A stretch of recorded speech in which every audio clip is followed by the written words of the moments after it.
അടുത്ത LGS ലെവലിലുള്ള ഒരു 25 ക്വസ്റ്റ്യനുമായിട്ടാണ്. നാം മുന്നോട്ട് എന്ന കൃതിയുടെ കർത്താവ് KP കേശവമേനോനാണ്. നാം മുന്നോട്ട് എന്ന കൃതിയുടെ കർത്താവ് KP കേശവമേനോൻ.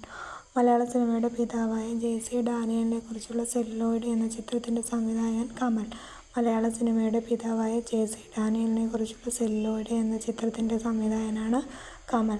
വെള്ളത്തിലിട്ടാൽ തീപിടിക്കുന്ന ലോഹമാണ് സോഡിയം. വെള്ളത്തിലിട്ടാൽ തീപിടിക്കുന്ന ലോഹമാണ് സോഡിയം. ചുവന്നുള്ളിയുടെ നീറ്റലിന് കാരണം ഫോസ്ഫറസ് ആണ്. ചുവന്നുള്ളിയുടെ നീറ്റലിന് കാരണം ഫോസ്ഫറസിൻ്റെ സാന്നിധ്യമാണ്. ലോക പരിസ്ഥിതി ദിനം ജൂൺ 5. താപം അളക്കുന്ന യൂണിറ്റ് ഫാരൻഹീറ്റ്. ചുവന്ന നിറമുള്ള രത്നം ഏതാണ്? പവിഴമാണ് കേട്ടോ. പവിഴമരത്തിനാണ് ചുവന്ന നിറം. ശരീര നിർമ്മിതിക്ക് ആവശ്യമായ പോഷകം മാംസ്യം.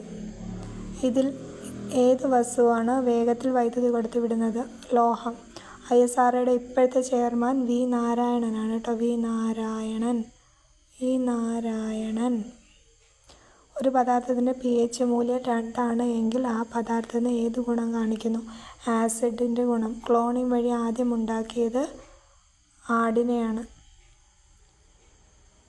തെളിഞ്ഞ ചുണ്ണാമ്പ് വെള്ളത്തെ പാൽ നിറമാക്കുന്ന വാതകം കാർബൺ ഡൈ ഓക്സൈഡ്. ഭോപ്പാൽ ദുരന്തത്തിന് കാരണമായ വസ്തുവാണ് മീഥൈൽ ഐസോസയനേറ്റ്. മനുഷ്യ ശരീരത്തിൽ ഏറ്റവും കൂടുതൽ അളവിൽ കാണപ്പെടുന്ന മൂലകം കാൽസ്യമാണ്. തക്കാളിയിൽ അടങ്ങിയിരിക്കുന്ന ആസിഡ് ഓക്സാലിക് ആസിഡാണ്. സൂര്യപ്രകാശത്തിൻ്റെ സാന്നിധ്യത്തിൽ ശരീരം സ്വയം നിർമ്മിക്കുന്ന ജീവകമാണ് ജീവകം D. രാസവസ്തുക്കളുടെ രാജാവാണ് സൾഫ്യൂരിക് ആസിഡ്. പഴങ്ങൾ കൃത്രിമമായി പഴുപ്പിക്കാൻ ഉപയോഗിക്കുന്ന രാസവസ്തുവാണ് കാൽസ്യം കാർബൈഡ്. ഒരു സങ്കര ഇനം പയർ ശുഫ്ര. വിഘാടകർ ഏത് വിഭാഗത്തിൽപ്പെടുന്നു? ബാക്ടീരിയ വിഭാഗത്തിലാണ്. ഓരോ കാലിനുമുള്ള അസ്ഥികളുടെ എണ്ണം 30 എണ്ണമാണുള്ളത് കേട്ടോ. അപ്പോൾ ഇത്രയും ക്വസ്റ്റ്യൻ ആൻസേഴ്സാണ് ഇന്നത്തെ വീഡിയോയിൽ ഉൾപ്പെടുത്തിയിരിക്കുന്നത്. ഇതിലേതെങ്കിലും ഞാൻ പറഞ്ഞത് എന്തെങ്കിലും ഒരു മിസ്റ്റേക്ക് എന്തെങ്കിലും ഉണ്ടെന്നെങ്കിൽ നിങ്ങൾ ദയവായി കമൻറ്റ് ചെയ്യുക.